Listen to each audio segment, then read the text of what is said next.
Hello, everyone. It's Kalee from the Healing Sound Arts program. And today I thought I would do a little video about different ways that healers work. Sometimes healers work from home, especially these days with this world pandemic thing that's going on, and a lot of us are forced to work at home. Also, we may have offices, so sometime in the future you may want to listen to this, and it's like planting a seed for some ideas for the future of how you may work. And by the way, my program has 2 spots open, so if you're interested, please get in touch with me, because it's never been a better time, because if you can get into this session, then by September, when everything else opens up, you can move into being a professional healer, and that might work out really well.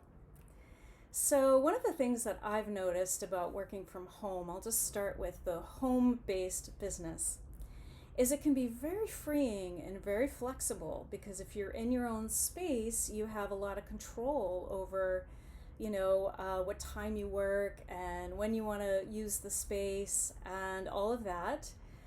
You can also set it up the way you want. You don't have to pay like a separate rent for your space, right? If you're going to an office. And so that is all great. Sometimes you may have family members who are home. You may have kids that maybe they're sick from school, or maybe your partner, is home from work, or you might even have other people you live with, parents and things like this. Or in this pandemic, we're all forced to stay at home. And so you have less control over the sounds in your environment and what is happening. You could hear, a TV or radio in the other room, or, you could have somebody talking on the phone in the other room and all of that. So it's kind of difficult, but the thing I would say is that you just have to make the best of it, and you just have to know that that's what the environment is showing you right now. That's what is being handed to you right now, and you just kind of work with it. Now, when you play crystal singing bowls, usually when you get them going in a sustain, and when I say sustain, I mean the sound is going, you're going around and around the rim, especially if you're playing more than one. It makes a sustain, and it can blast out basically any other sound or noise in the environment. So that's a plus if you have crystal singing bowls.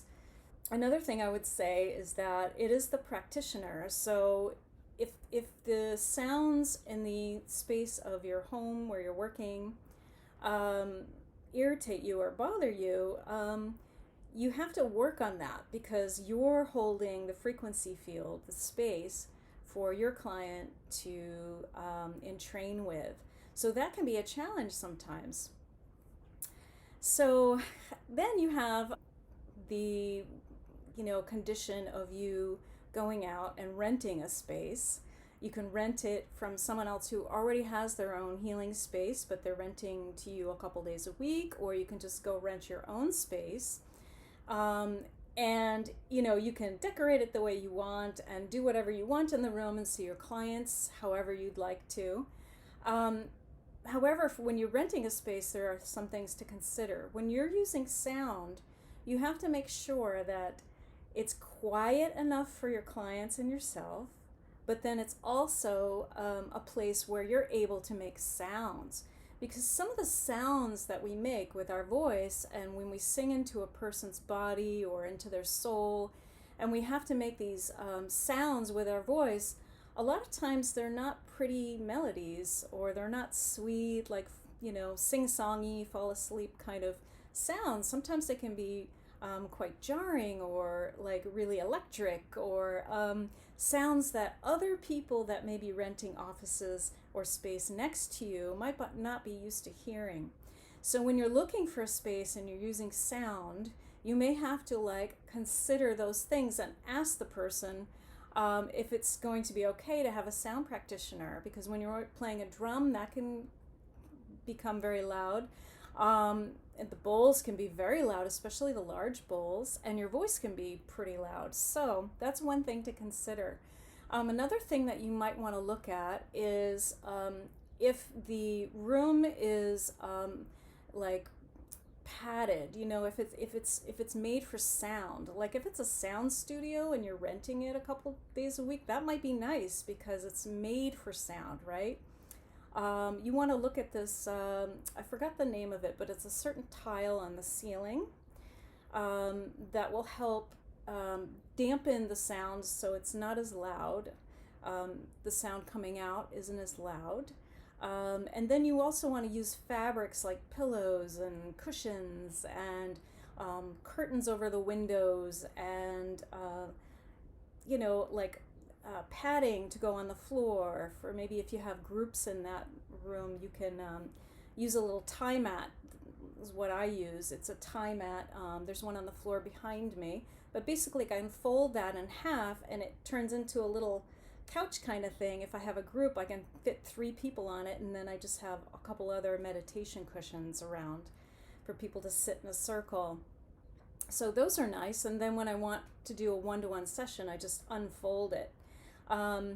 Sometimes people use a massage table for sound. I used to use a massage table for sound, and it's really nice to use a massage table because it's easier on the practitioner's body, first of all. And then another neat thing that you can do is if you have crystal singing bowls, you can put those under the table and the sound kind of goes up and moves into the person's body, which is really beautiful. It's a nice feeling to have sound moving upward into the body. So, but I've just gotten used to using a tie mat on the floor because it's just easier wherever I go, wherever I set up, and I tend to be nomadic kind of person. I can set it up for a group, I can set it up for one-to-one sessions, and it moves around very easily. I don't have to pack it up. Like a massage table, you would have to like pack it up or move it way over to the side, and it takes up a lot of room. So that is kind of the positives of, you know, renting a space, and the things to look out for. So I hope this video helped you, and if you have any questions and you want me to make a video on something and you're a natural healer, also check out my program. Please subscribe to my channel and hit the bell so that you'll get more videos like this. I do a bunch of sound baths, and I also do informative videos like this for natural healers who want to step right into becoming who they are meant to be. So have a beautiful day, and I'll see you on the next video. Bye-bye.